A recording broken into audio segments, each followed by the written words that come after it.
tous, je suis Pacha Manga, récemment nouveau mangaka signé chez Kana. Et je réalise donc une œuvre qui sera nommée, normalement, si le titre reste tel qu'il est, La boutique d'artefacts. Pour les vieux de la vieille qui ne savent pas au fond de la classe ce qu'est un manga, un manga, c'est tout simplement ça. Ça consiste à réaliser 200 planches, on appelle une page une planche en fait, en noir et blanc. Donc là c'est pas le mien, c'est celui d'un collègue. Et 200 pages en noir et blanc et les premières en général sont en couleur. Voilà. Souvent on me demande est-ce que c'est toi qui fais le dessin et tu fais aussi l'histoire? Alors du coup dans ce métier-là tu fais et le dessin et l'histoire. Voilà. Tu peux avoir des gens qui s'associent mais globalement moi je fais les deux. Ça raconte l'histoire de Léo, un jeune garçon qui débarque à Paris. Pourquoi il débarque à Paris? Il débarque à Paris parce qu'en fait il a hérité d'une péniche. Voilà, cette péniche c'est à la fois une habitation mais pas que. En fait il y a une partie habitable et il y a une autre partie boutique. La partie boutique propose justement des artefacts à la vente. Alors qu'est-ce que c'est qu'un artefact? C'est un objet de n'importe quelle forme qui va contenir un pouvoir. Par exemple ce crayon-là peut contenir un pouvoir. Si je le tiens, en fait, je guéris du cancer ou alors je vais devenir riche. En fait, le pouvoir n'a pas d'importance. Enfin, il y a des pouvoirs différents dans des objets différents. Et donc ces boutiques-là vendent une vie de rêve potentiellement aux clients qui rentrent dedans. C'est que notre héros arrive à Paris avec cette idée qu'il veut savoir ce qui s'est passé justement avec la personne qui est morte. Puisqu'il a hérité de la péniche, c'est que quelqu'un est mort. Et du coup, il va enquêter sur ça. Et il s'avère que ce qui semble être un suicide est en fait un meurtre. Du coup, il va enquêter sur ce meurtre. C'est ça qu'on suit, l'histoire principale du moins. Et donc tout ça, ça va nous faire voyager dans le Paris que j'ai construit, qui est un Paris alternatif. C'est-à-dire qu'il y a 20 ans, on a trouvé un puits dans Paris. Si jamais on a une petite pièce et qu'on jette la pièce dedans, nous en Europe, on a une légende comme ça où en gros, si tu fais ça, tu peux souhaiter un vœu. Mais on le fait juste pour le folklore, ça ne se réalise pas vraiment. Là, dans le Paris que j'ai créé, justement, ça se réalise vraiment. C'est pour ça que les objets que je citais juste avant, en fait, ils ont des pouvoirs à l'intérieur. C'est parce qu'en fait, à l'intérieur, il y a le vœu de quelqu'un. Le vœu, tu peux le mettre dans un objet ou en toi. Et donc, c'est à travers ce Paris fait de désirs et de vœux, de pouvoirs divers et variés, qu'on va évoluer. Si je devais résumer un peu l'histoire à quelque chose qu'on connaît, faut imaginer Harry Potter. Tu vois, Harry Potter, chaque personne a un pouvoir plus ou moins précis, sauf qu'ils n'ont pas besoin de baguette pour s'en servir. De toute façon ici on est comme chez Harry Potter, je vis sous un escalier toute la journée, j'ai mes lunettes rondes, cicatrices plein la gueule. Et puis Emma Watson c'est quand elle veut. Voilà. La boutique d'artefacts sortira normalement début 2024 ou milieu 2024. Les dates ne sont pas encore fixées, ça c'est Kana qui le choisit. Pour Kana, ceux qui ne savent pas, c'est mon éditeur, c'est celui qui donne la thune. Voilà. Qui donne les sous-sous en échange. Du coup, moi, je produis le bouquin pour eux et eux, ils le vendent, ils le commercialisent. Kana, pour ceux qui ne connaissent pas, c'est Death Note, c'est Naruto, 2-3 petits trucs pas trop connus, quoi. Alors, combien je touche par mois? Ça, c'est la question que Kana ne veut pas que je réponde. Donc, beaucoup. Voilà, on va dire beaucoup. Beaucoup, pas assez. Voilà. Du coup, ça se passe bien avec Kana. Ils sont sympas. Honnêtement, je voulais un éditeur qui est pas trop gentil, tu vois, qui vient un peu corriger un peu tout ce que tu fais. Kana remplit bien le rôle de ce côté-là, même si moi j'ai encore pas mal de trucs à redire parce que je suis assez tatillon, je suis assez chiant là-dessus. Mais globalement, ouais, il y a un bon suivi, ça se passe bien, il y a une bonne communication, du coup, voilà, heureux. Ok. Ça, c'était la minute suçage, je te le dis. Ouais, il faut.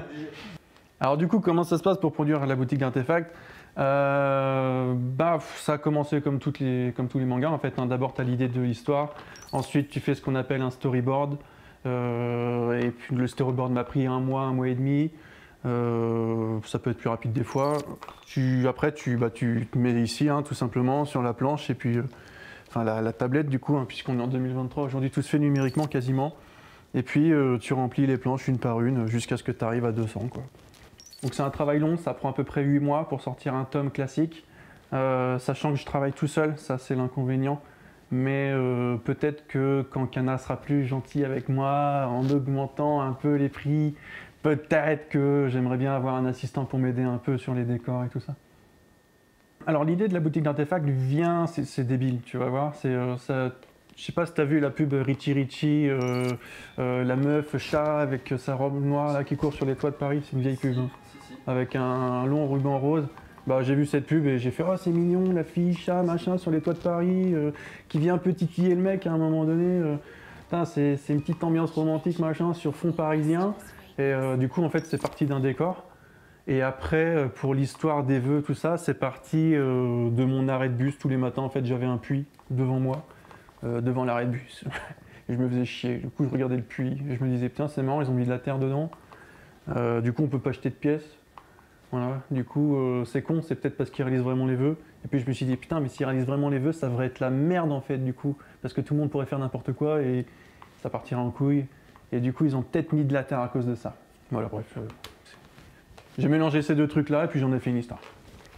Le mangaka, c'est compliqué, hein. Il y en a en France édités par la voie classique, hein. Comme moi, il y en a à peu près une trentaine d'actifs. Donc, sur toute la France, hein, je parle. Pour être mangaka, alors moi, je vais vous raconter comment ça s'est passé. Il faut savoir que déjà, dès le début, quand j'avais 19 ans, je suis tombé dans le manga parce que j'étais en dépression. Et du coup, je voulais mettre des paillettes dans ma vie. Donc je suis tombé sur les animés qui ont plein de couleurs, plein de machins et tout, ça m'a revigoré un peu. De là, j'ai commencé instinctivement à écrire, en fait, mes histoires. Toutes ces idées que je parlais, du puits, machin, mais j'ai d'autres histoires aussi, j'ai plein d'autres scénarios. Après, chaque chose en son temps, bien sûr.